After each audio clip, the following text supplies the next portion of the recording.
What if the biggest opportunity in your salon right now isn't more marketing, isn't new stylists, and isn't some new trend on TikTok? What if it's actually trust? You're not in a client recession. You're not in a money recession. You're in a trust recession.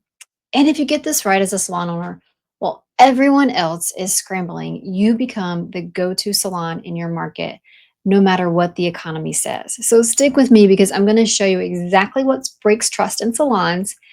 And you guys, it's probably not what you think. So let's break it down. So, first of all, trust. What is trust? So, trust, definition of trust is defined as a firm belief. So, when you think of something firm, that's a strong belief in the reliability, truth, and ability of someone or something.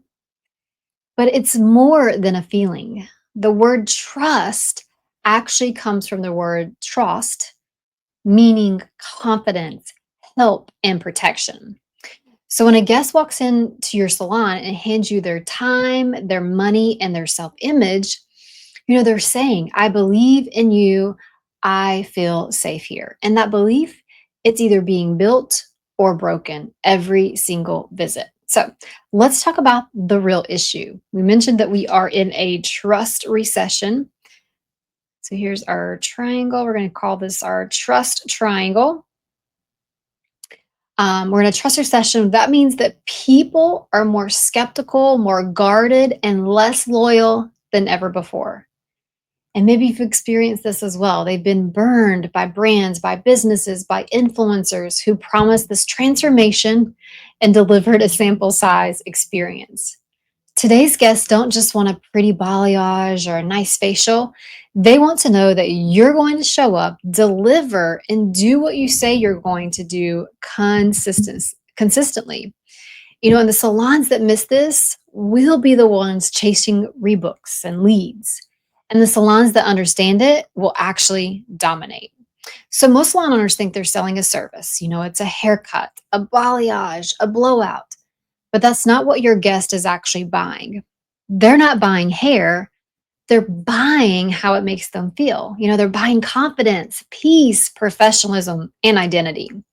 In fact, people don't buy based on price, they buy based on perceived value. So interesting, right? And that value is driven by belief. So here's the belief they're building about you every time they walk through your doors. It's like, do I trust the salon to give me what I really want, not just what I booked? Or maybe it's, do they see me as a human or just another head of hair? Or maybe it's, can I count on them to give me back my time? Or do I leave feeling depleted? And if those beliefs aren't crystal clear, the guest starts to wonder, is this transformation really worth it? And so today we're going to draw it out. Like I said, this is our trust triangle. This is really great exercise. You can teach your team at a salon meeting because we know that you cannot build loyalty or longevity without these 3 points in the trust triangle. So the first one is actually consistency.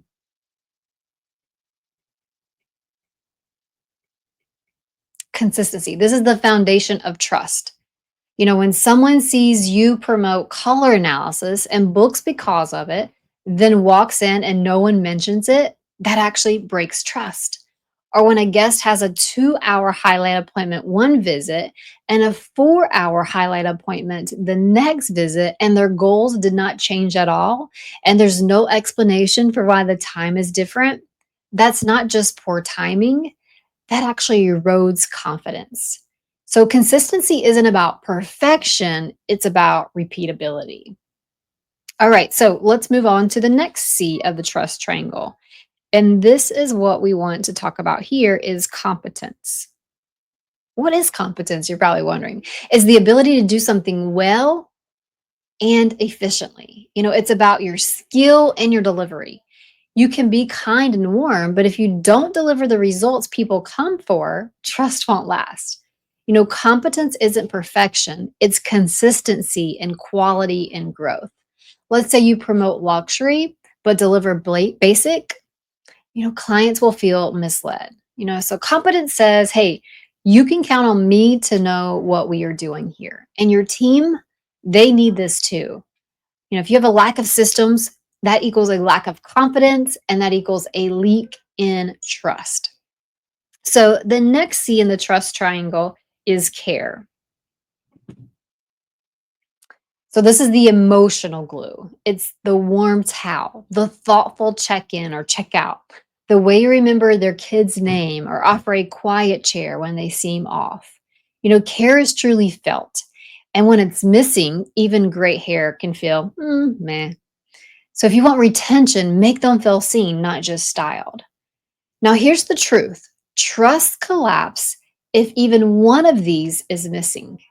So this is so interesting. You're going to want to listen to this. So even if you're competent but not consistent, they question what version of you they're getting. Actually, I'll tell you a quick story. One of our mentors tells the story that she has to ask herself. She doesn't live close to Lindsay or I, but so she visits another salon. But she has to ask herself, what version of her service provider is she going to get today?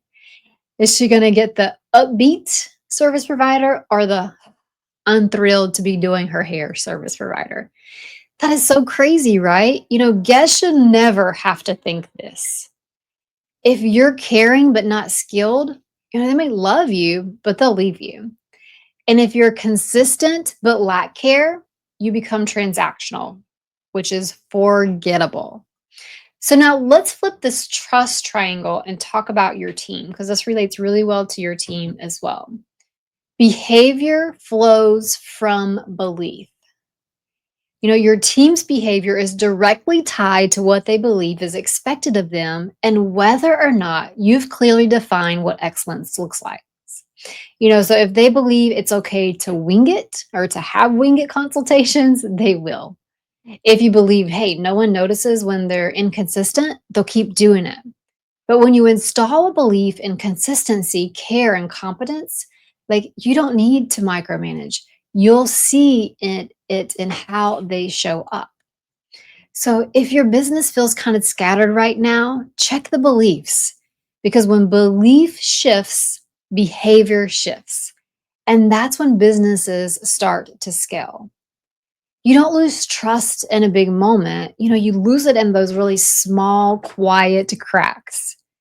Maybe it's a new service provider shadowing who doesn't know the guest name, and that's important to you and your team. Or maybe it's a service providing checking their phone mid-service with a guest right there. Ooh, that gives me the EBGBs. Or maybe it's a referral that isn't acknowledged. Or maybe it's a guest who walks in and gets a different greeting every single time. These moments add up. And eventually the guest thinks, something feels off and they just don't come back, even if nothing technically went wrong. But here's why this is like good news. In a trust recession, the salons that get this right, they rise. If you think about it, some of the most iconic companies were born during downturns. Walmart started during a retail slide. Airbnb launched when people were losing their homes. Uber, Slack, Venmo, and Netflix all grew when people are uncertain because they offered something people could rely on.